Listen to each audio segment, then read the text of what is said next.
Halo, kembali lagi di Retina Tips bersama saya. Sebelumnya kan udah banyak dibahas ya tentang starting up, bahkan sampai starter pack untuk bisnis. Nah, pada kali ini kita akan membahas sifat yang harus dihindari nih.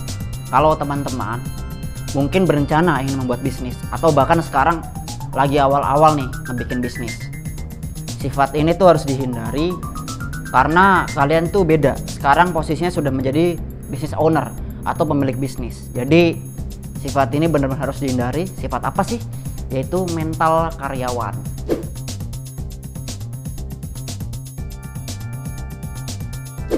Nah, sifat ini benar-benar harus dihindari. Kenapa harus dihindari? Karena sekali lagi ditekankan, kalian bukanlah lagi seorang karyawan, bukanlah lagi bekerja untuk bos atau business owner orang lain gitu, tapi ini milik kalian sendiri.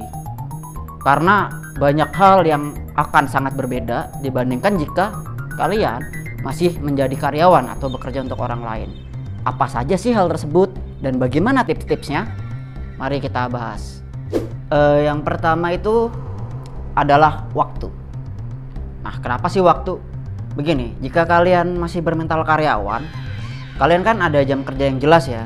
Misalkan yang umum tuh masuk jam 8, pulang jam 5. Harinya juga Senin sampai Jumat atau Senin sampai Sabtu. Tapi jika kalian menjadi business owner atau kalian pemilik bisnis, jam kerja tuh gak ada jam persisnya dan hari juga gak jarang. Waktu tanggal merah pun kalian harus memikirkan. Mungkin tiba-tiba ada yang kontak vendor lah atau klien, ya kalian harus ready. Jangan sampai bisnis kalian stuck karena itu. Dan di waktu-waktu tengah malam kalian bisa aja lagi ngebaca laporan atau melihat hasil penjualan di hari ini. Jadi waktu tuh sangat tersita banyak ya, apalagi kalau kalian masih awal-awal membangun bisnis, masih baru startup lah pertama kali, itu waktunya kan tersita banyak. Jadi kalau masih bermental karyawan yang berekspektasi, wah udah sore nih saatnya pulang, wah ini kan tanggal merah, nggak usah mikirin lah, kalian abaikan vendor, kalian abaikan klien, itu akan berdampak buruk bagi bisnis kalian. Jadi baru tipsnya adalah jika kalian adalah business owner, mungkin bagi yang pertama kali atau ini awal-awal akan kaget ya dengan flow kerja yang sangat hektik, wah waktunya sangat banyak. Tipsnya ya kalian membuat skala prioritas sehingga kalian nggak sibuk. Bedakan ya antara sibuk dengan produktif. Jadi kalian tuh jelas hari ini, misalkan hari Senin, mulai dari pagi kalian mengerjakan apa, hal-hal yang penting dikerjakan terlebih dahulu sehingga waktu kalian tuh efisien. Bukan berarti waktu kalian jadi berkurang banyak dan jadi lebih ringan, nggak juga, tapi waktu yang kalian pergunakan buat bekerja tuh efisien. Sehingga tipsnya adalah buat skala prioritas, karena kalian adalah business owner. Jangan sampai waktu kalian terbuang sia-sia, sehingga kalian utamakan kerjakan hal yang penting terlebih dahulu, baru hal-hal yang kurang penting setelahnya. Bahkan seperti makan malam dengan tim atau sekedar ngobrol-ngobrol evaluasi itu juga penting, tapi lihat jika ada yang jauh lebih penting, dahulukan. Sehingga tipsnya adalah buatlah skala prioritas. Yang kedua adalah beban kerja.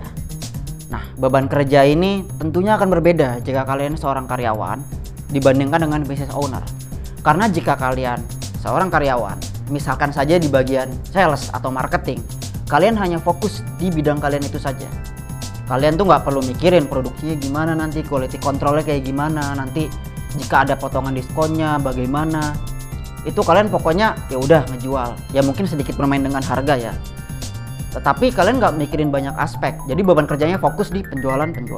Tapi kalau kalian adalah seorang business owner, itu akan berbeda.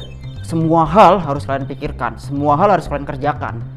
Sehingga mulai dari produksinya, mengecek kualitasnya atau quality control, lalu sampai dengan penjualannya, marketingnya, advertise, iklannya kalian juga pikirkan. Sehingga beban kerja kalian itu akan sangat banyak. Nah, tipsnya untuk menghadapi ini adalah kalian bisa membuat to-do list. Sehingga tidak jauh berbeda dengan tips pertama. Sewaktu di hari kalian bekerja, kalian ke tempat usaha kalian sudah memikirkan, oh hari ini bakal mengerjakan ini. Hari ini goalsnya ini. Jadi kalian tahu apa yang harus dikerjakan, apa yang harus didahulukan. Lalu setelah ini finish, selanjutnya nextnya apa. Jadi tipsnya adalah untuk mengatasi masalah beban kerja yang berat ini adalah membuat to-do list atau list pekerjaan kalian. Itu everyday ya, setiap hari. Jadi setiap harinya kalian tahu apa yang dilakukan, apa saja goalsnya di hari ini, di minggu ini, di bulan ini. Sehingga jika itu kalian buat dan kalian sudah ada skala prioritasnya yang jelas, apa-apa yang harus didahulukan, kalian akan lebih mudah buat memanage waktu dan juga energi kalian. Yang ketiga adalah pemikiran yang luas. Ini sedikit sama dengan yang kedua tadi. Jika kalian business owner, kalian tuh harus berpikir secara luas. Karena seperti yang dibahas sebelumnya, kalian tuh nggak bisa terfokus pada satu aspek. Meskipun kalian misalkan pada saat bekerja sebelumnya, kalian misalkan orang accounting ya atau finance, kalian nggak bisa sewaktu menjalankan bisnis, lalu kalian fokus ke bagian penghitungan uangnya aja, nanti manage uangnya, nggak bisa. Kalian adalah seorang business owner, pemilik bisnis. Sehingga kalian juga harus menjalin relasi, kalian juga harus negosiasi, kalian juga nggak jarang harus ikutan turun untuk presentasi, untuk pitching. Lalu kalian juga harus ngurusin produksinya seperti apa, ngecek kualitasnya, quality control, sampai dengan nanti dengan deal, sampai dengan penyerahan barangnya jika kalian goods ya, barang. Jika jasa, kalian juga harus mengecek post productionnya seperti apa, after salesnya bagaimana. Jadi dari awal sampai akhir kalian harus tahu seperti apa. Sehingga jika kalian seorang business owner, kalian tuh nggak bisa terfokus pada satu aspek, nggak bisa cuma jual, nggak mikirin hal lain, nggak bisa. Kalian tuh harus mikirin aspeknya secara luas. Nah, tipsnya untuk mengatasi kendala di hal ini adalah kalian bisa meng-hire atau merekrut orang-orang yang memang khusus di bidang itu. Misalkan untuk bagian produksinya kalian memang merekrutlah satu orang yang memang kalian jadikan kepala produksi. Untuk bagian marketingnya kalian rekrut satu orang yang khusus untuk bagian kepala marketing, supaya dia mengurus penjualannya, bagaimana promosinya, sehingga kalian tidak begitu tercabang. Ya intinya sih bercabang juga, tetapi ada satu PIC, satu person, satu orang khusus yang sewaktu kalian evaluasi atau meeting mingguan atau meeting bulanan, kalian minta laporan dari mereka, sehingga kalian tidak begitu harus turun sampai ke bawah, sampai benar-benar bahasa istilahnya belusukan banget, karena sudah ada PIC khusus yang mengurusi tiap masing-masing segmen. Sehingga tipsnya adalah rekrutlah karyawan yang menurut kalian capable, dan kalau bisa memang kalian sudah percayakan. Nah, yang keempat adalah pendapatan dan benefit. Oh, ini udah pasti berbeda jika kalian seorang karyawan dibandingkan dengan business owner. Jika karyawan kan sudah jelas ya, setiap bulannya kalian gajian tanggal berapa, lalu nominalnya berapa, sudah fix ya, ditambah tunjangan-tunjangan lain atau benefit lain. Tapi jika kalian seorang pelaku bisnis atau business owner, hal tersebut itu sangat fluktuatif. Bisa aja di bulan ini kalian profit, tapi di bulan depan merugi, bulan depannya lagi rugi. Nah, jika kalian masih bermental karyawan seperti, wah ini nggak jelas nih, wah ini ngerugi nih, ini nggak worth it lah usahanya, kalian akan menyerah. Jadi buang jauh-jauh mental karyawan itu. Kalian jangan lupa kalian adalah seorang business owner.